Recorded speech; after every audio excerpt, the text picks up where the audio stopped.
sepakat seluruh ulama bahwa hukum babi itu dihukumi haram. Jelas ya? Dihukumi haram. Baik memakannya secara langsung atau menggunakan bagian dari babi, baik minyaknya ataupun misalnya lemaknya atau kulitnya untuk dimanfaatkan dalam hal tertentu.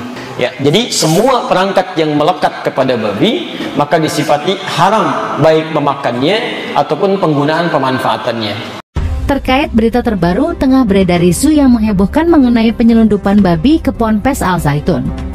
Dalam laporan ini kami akan mengungkap sosok di balik peristiwa kontroversial ini dan menyajikan informasi terkini yang telah kami himpun. Simak selengkapnya di bawah ini. Panji Gumilang, pimpinan Pondok Pesantren Al Zaitun di Indramayu, Jawa Barat, masih berstatus tersangka dalam kasus dugaan penistaan agama dan ujaran kebencian.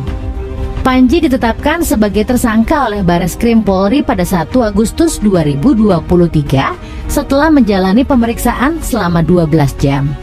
Panji diduga melakukan penistaan agama dan ujaran kebencian melalui video yang beredar di media sosial yang menampilkan aktivitas salat berjemaah di Ponpes Al Zaitun yang tidak sesuai dengan tata cara salat yang lazim.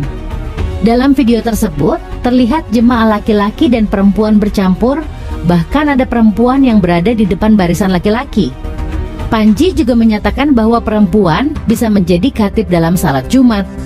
Video tersebut menuai banyak kritik dan protes dari berbagai pihak, termasuk Majelis Ulama Indonesia (MUI) yang menyatakan bahwa Ponpes Al Zaitun terafiliasi dengan Gerakan Negara Islam Indonesia (NII).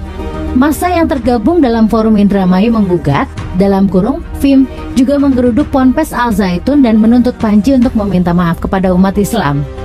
Panji sendiri membantah bahwa dirinya terkait dengan NII atau melakukan penistaan agama. Ia mengaku hanya ingin memberikan pendidikan yang berbeda kepada santri-santrinya.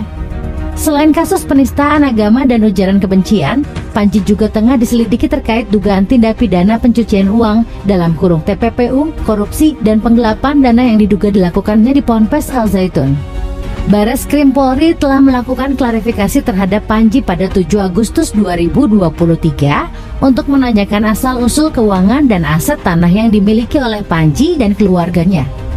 Bareskrim Polri juga telah berkoordinasi dengan Pusat Pelaporan dan Analisis Transaksi Keuangan (PPATK) yang menyatakan bahwa jumlah transaksi dalam rekening Panji melebihi angka 15 triliun rupiah. Dugaan TPPU, korupsi, dan penggelapan itu terkait pengelolaan dana bantuan operasional sekolah (BOS) dan dana zakat di Ponpes Al Zaitun.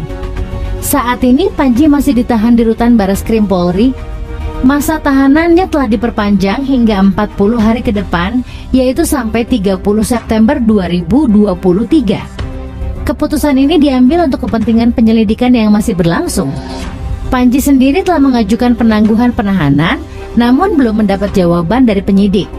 Panji juga menuding ada dugaan kriminalisasi terhadap dirinya dan Ponpes Al Zaitun. Ia mengaku siap menghadapi proses hukum yang sedang berjalan dan membuktikan bahwa dirinya tidak bersalah. Sementara itu, pemerintah telah berjanji untuk menyelamatkan Ponpes Al Zaitun dari krisis akibat kasus Panji Gumilang. Menteri Agama Lukman Hakim Saifuddin mengatakan bahwa pemerintah akan membantu mengurus administrasi dan manajemen Ponpes Al Zaitun agar tetap bisa beroperasi. Pemerintah juga akan memberikan bimbingan kepada para santri dan pengajar di Ponpes Al Zaitun agar tidak terpengaruh oleh ajaran sesat atau radikal 6. Pemerintah berharap bahwa Ponpes Al Zaitun bisa tetap menjadi lembaga pendidikan yang memberikan kontribusi positif bagi bangsa dan negara.